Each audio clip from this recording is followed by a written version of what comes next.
Park Rangers Inc. And have you recently picked up one of these, a color camera for your deep space astrophotography? Now, whether you went ahead and got an astrophotography specific camera like that 2600 MC Pro, or are using a DSLR or mirrorless camera, you've probably heard about another piece of glass that goes somewhere between the objective lens and the imaging sensor, and that's something that's commonly known as a filter. If you've done any research in the filter department, you probably realize already that there's an overwhelming number of options.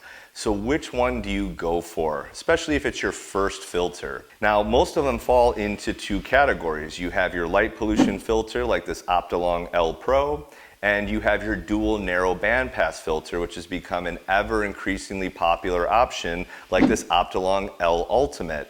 Both have their lists of pros and cons. With the L Ultimate, you get 3 nanometer band passes, which is very restrictive, very similar to filters that you'll see with a monochrome setup. But on the flip side, it does also restrict you in the targets that you can go after. You're not going to want to go after galaxies or really faint types of nebula with this unless it contains either HA or O3 emission gas. Now, some of the newer ones do offer S2 coverage as well, but then you're using 2 filters to cover all 3 options. With the light pollution filter, you get full RGB color spectrum, but while it lets in more good light, it also lets in more of the bad light that something like the L Ultimate would reject. You can shoot in a full moon in Bortle 8 skies with this filter, whereas this one probably won't perform as well. However, this one's going to be more versatile in terms of the targets you can go after. So in the past, you were kind of stuck. You had to choose between one or the other. Neither were ideal for all situations, but there could be a new solution to that, and that's the Antlea Triband filter. Now, I've already done some preliminary testing under Bortle 2 skies, and you'd probably be thinking, Ryan, why would you test a filter under Bortle 2 skies? Well, I wanted to see how well it performed versus no filter, because I want to see how good this will be in terms of going after galaxies. So I shot the M101 with my Optolong L Pro, which I thought would outperform this under dark skies, and then no filter, and I was absolutely blown away by the results with this in dark skies. But tonight we'll really put it to the test. Tonight we're going to use a real world situation, a Bortle 5 backyard. It's not a new moon, it's not a full moon either, but this will be really realistic real world conditions for most of us, and we'll just see how good this does on the target that we're going after tonight, which is the Clamshell Nebula. Now, I'm hoping to get 4 or 5 hours of data, which should give us enough to get a decent result. I'm going to stack it and we're going to analyze it and see, is this the best overall option for your one-shot color setup? So stay tuned.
Alright guys, it's the next day, and as you can see, we are all processed up. Now, what you guys saw was me processing the first of 2 versions. I wanted to do more of a natural RGB or LRGB look if it was a monochrome, and the second iteration is really going to showcase the nebulosity more and be more of that dual narrow bandpass look. So I wanted to show the versatility of this filter in case you're looking to buy this as your first or perhaps your only option for now. Last night we were able to get 5 hours and 20 minutes of data. There was a 55% moon that came up a little bit after midnight. so it affected about half of the images. And as I've mentioned before, we are shooting under Bortle 5 conditions, so very typical for the average deep space astrophotographer. And I think that this filter would be able to handle quite a bit more. And as I'll show you in a little bit, it also does really well in dark sky conditions to not block a lot of the good signal that comes through, but also eliminate some of the bad. So I'll show you those results of just some individual subframes of the M101 Galaxy. But without further ado, I'm going to be looking at it on the iPad. I'll overlay the images now so that you guys can see them.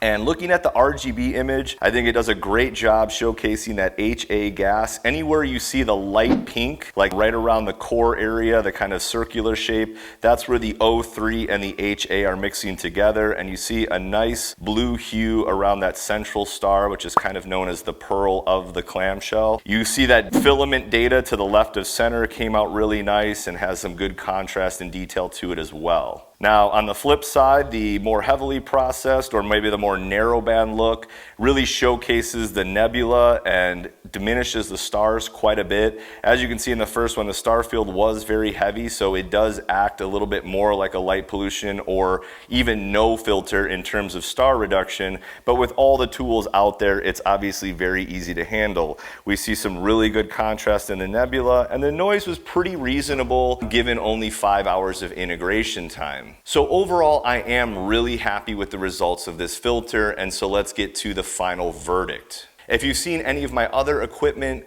videos, I usually give a specific use case where I recommend it and one where I don't. In this case, guys, I'm gonna make it really simple.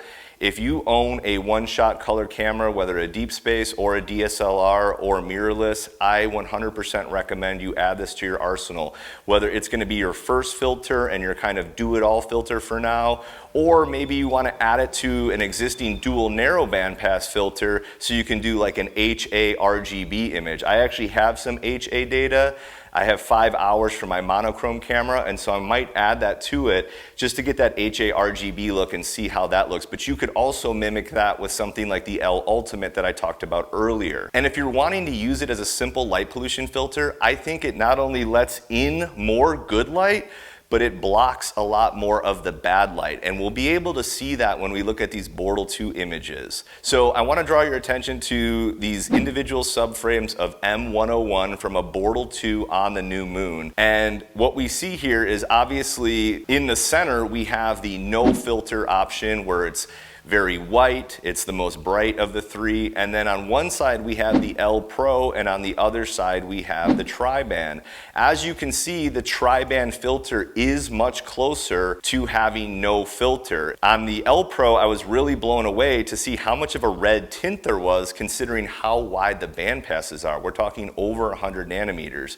So for me, whether you want to use this as a light pollution filter or even come close to some of the results of a dual narrowband pass, this one is going to outperform a light pollution filter in every aspect and still give you a little bit more color and versatility than a dual narrowband filter. So it's really a no-brainer. And this is the part of the video, guys, where I would love to say, click the link below to help support the channel and also save you guys some money with a nice discount. In order to do that, we need to continue the awesome growth that we've had on the channel over the last 6 weeks. Guys, for those of you that are subscribed and all the comments that you guys leave, you have no idea how big of a difference that really makes. When you're doing a passion project like this and there's obviously no material gain, all of the feedback that you guys have given has really gone a long way, and we've been able to grow the channel from 0 to hopefully today surpassing 400 subscribers. Yeah! But having said that, we've had 5,600 individuals come to the channel and watch videos, so 78% of our audience is not subscribed.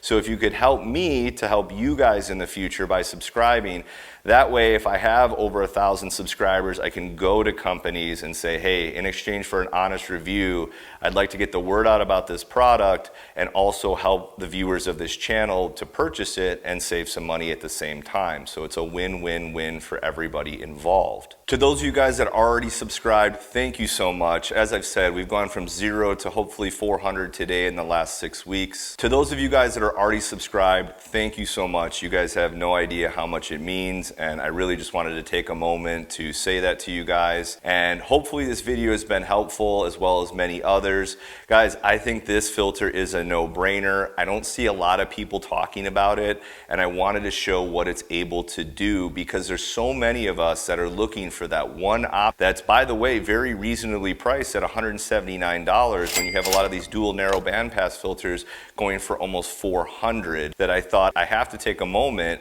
and get this information out to you guys. We are building a mini Dark Ranger studio, so hopefully that's done this week. We'll continue to grow it, but we should be able to shoot hopefully the next video for this Friday out of it. Thank you guys so much for tuning in again, and clear skies.